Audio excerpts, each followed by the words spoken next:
والذين هم لفروجهم حافظون إلا على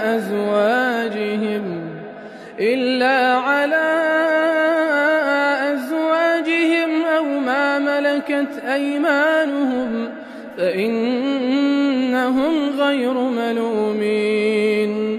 فمن ابتغى وراء ذلك فأولئك هم العادون. والذين هم لأماناتهم وعهدهم راعون والذين هم بشهاداتهم قائمون